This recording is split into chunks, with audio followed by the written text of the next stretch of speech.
आज हम लोग लेव वाइगोस्की का MCQ 30 क्वेश्चन करते हैं, जिसमें से आज हमारा फर्स्ट क्वेश्चन है लेव वाइगोस्की किस सिद्धांत के लिए प्रसिद्ध है। ए में है व्यवहारवाद, बी में है सामाजिक सांस्कृतिक सिद्धांत, सी में है मनोविश्लेषण और डी में परिपक्वता सिद्धांत। क्वेश्चन नंबर ए का answer D. Question number A का आंसर होगा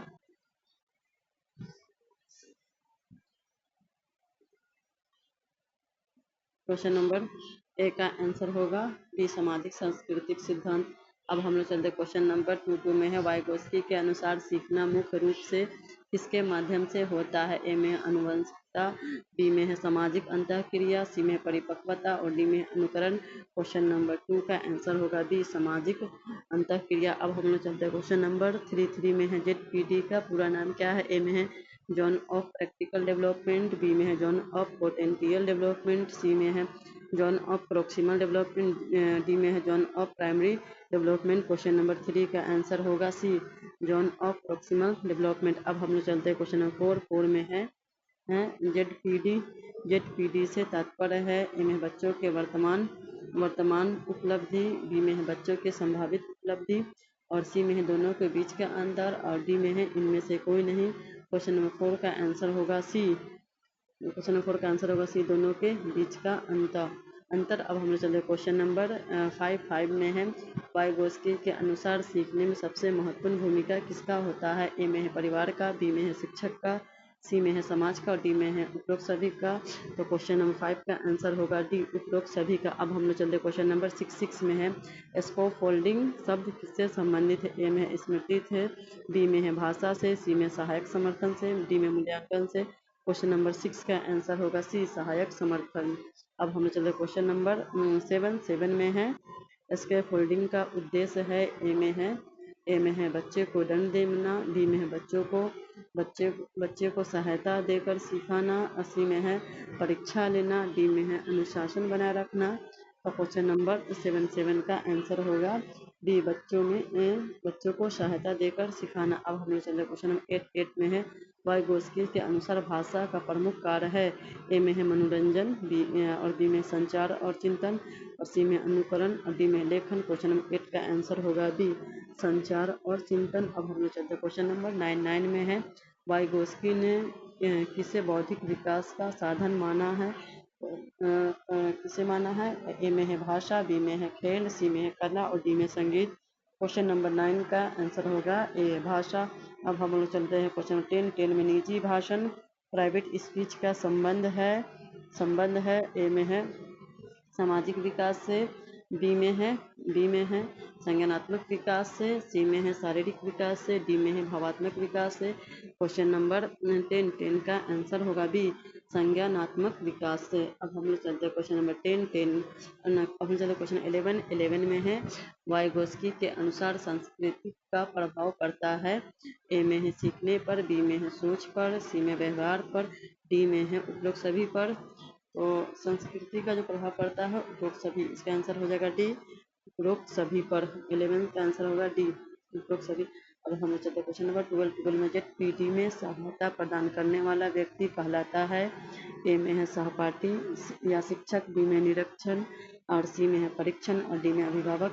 क्वेश्चन नंबर 12 का आंसर होगा ए सहपाठी या शिक्षक। अब हम क्वेश्चन 13 में है वाइगोस्की के अनुसार सीखना विकास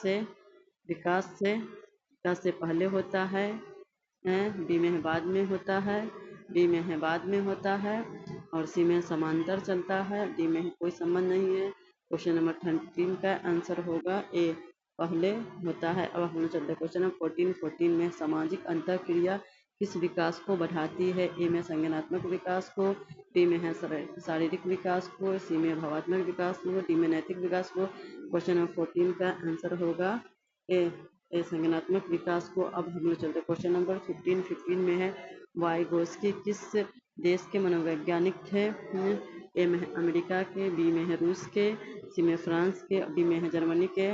इससे पहले वाला वीडियो में हमने पढ़ा था जीन पियाजे किस देश के मनोवैज्ञानिक थे, तो वो जीन पियाजे जी थे स्विट्जरलैंड के मनोवैज्ञानिक। और इसमें है वाइगोस्की जो है रूस के मनोवैज्ञानिक है। हमारा 15 का आंसर होगा बी रूस के मनोवैज्ञानिक थे। अब हम लोग चलते हैं क्वेश्चन नंबर 16 में है मोर नॉलेजेबल अदर। MQO का अर्थ है कम कम जानकार व्यक्ति। बी में है अधिक जानकार व्यक्ति। सी में है शिक्षक नहीं है। डी में है मित्र नहीं है। क्वेश्चन नंबर 16 का आंसर होगा बी, अधिक जानकार व्यक्ति को मोर नॉलेजेबल अदर कहा जाता है। अब हम चलते क्वेश्चन नंबर 17 में MQO कौन हो सकता है? ए में है शिक्षक, बी में अभिभावक, सी में सहपाठी, डी में उपरोक्त सभी। क्वेश्चन नंबर 17 का आंसर होगा डी, सभी आ जाएगा इसमें, शिक्षक भी, अभिभावक भी, सहपाठी भी।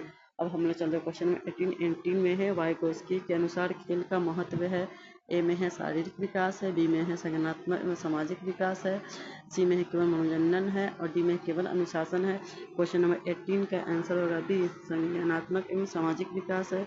अब हम लोग चलते क्वेश्चन नंबर 19 में है वाइगोस्की ने विकास में किस कारक को विशेष महत्व दिया है?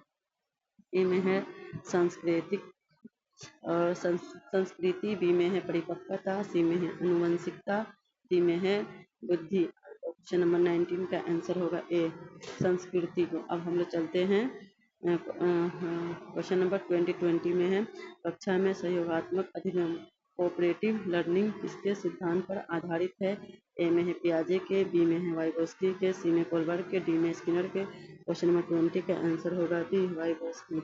अब हम लोग चलते हैं क्वेश्चन नंबर 21 में है वाइगोस्की के अनुसार सीखना सर्वाधिक प्रभावित होता है। ए में अकेले, बी में है समूह में, सी में पुस्तक पढ़कर, डी में परीक्षा देकर। क्वेश्चन नंबर 21 का आंसर होगा बी, समूह में।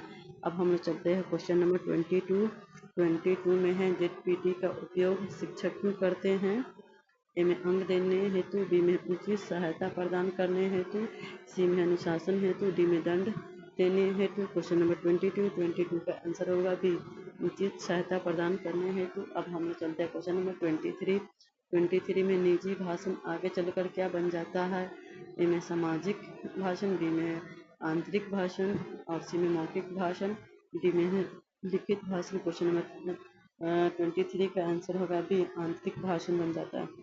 हम लोग चलते हैं क्वेश्चन नंबर 24 वाइगोस्की के अनुसार सीखने की प्रक्रिया है। ए में व्यक्तिगत है, बी में है सामाजिक है, सी में जैविक है और डी में यांत्रिक है। क्वेश्चन नंबर 24 का आंसर होगा डी, सामाजिक है। अब हम चलते क्वेश्चन नंबर 25 में है एस्केप होल्डिंग धीरे धीरे क्यों हटाई जाती है? ए में है एस्केप होल्डिंग। हम चलते हैं क्वेश्चन नंबर 25 में है इसको फोल्डिंग धीरे धीरे क्यों हटाई जाती है? ए में है लागत कम करने हेतु, बी में स्वतंत्र अधिगम विकसित करने हेतु, सी में समय बचाने हेतु और डी में परीक्षा लेने हेतु। क्वेश्चन नंबर 25 का आंसर होगा बी, स्वतंत्र अधिगम विकसित करने हेतु। अब हम चलते हैं क्वेश्चन नंबर 26 में वाइगोस्की का सिद्धांत किस प्रकार के विकास से जुड़ा है? ए में सामाजिक सांस्कृतिक विकास, बी में शारीरिक विकास, सी में नैतिक विकास और डी में भावात्मक विकास। क्वेश्चन नंबर 26 का आंसर होगा ए, सामाजिक सांस्कृतिक विकास। अब हम लोग चलते क्वेश्चन नंबर 27 में है शिक्षक की भूमिका क्या है? ए में है ज्ञान का स्रोत है, बी में है मार्गदर्शन है, सी में सहायक है और डी में है बी और सी दोनों है। तो क्वेश्चन नंबर 27 का आंसर होगा डी, मार्गदर्शन और सहायक दोनों होता है।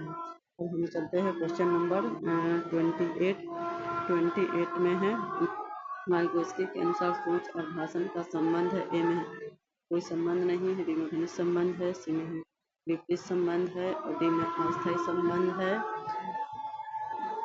क्वेश्चन नंबर 28 का आंसर होगा बी, घनिष्ठ संबंध है। अब हम चलते क्वेश्चन नंबर 29 में सहपाठी अधिगम पीयर लर्निंग किस सिद्धांत से संबंधित? ए में स्किनर से, बी में थॉर्नडाइक से, सी में वाइगोस्की के, डी में फ्राइड से। क्वेश्चन नंबर 29 का आंसर होगा सी, वाइगोस्की से। और हम क्वेश्चन 30 में है सीटेट में वाइगोस्की से सबसे अधिक पूछे जाने वाला विषय है इसको फोल्डिंग ZPD, बी में है शास्त्रीय अनुबंधन, सी में है अंतर्दृष्टि अधिगम और डी परिपक्वता। क्वेश्चन नंबर 30 का आंसर होगा ए, स्कैफोल्डिंग।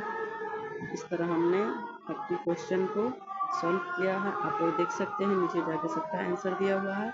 आप लोग अपना आंसर मिला लीजिएगा, मिला के देखा आपने कितना सही बनाया। वाईगोस्की का जितना भी इम्पोर्टेंट क्वेश्चन था इसमें सब है। आप लोग वीडियो को देख लीजिएगा और हमारे चैनल को सब्सक्राइब कीजिएगा और वीडियो को लाइक कर दीजिएगा।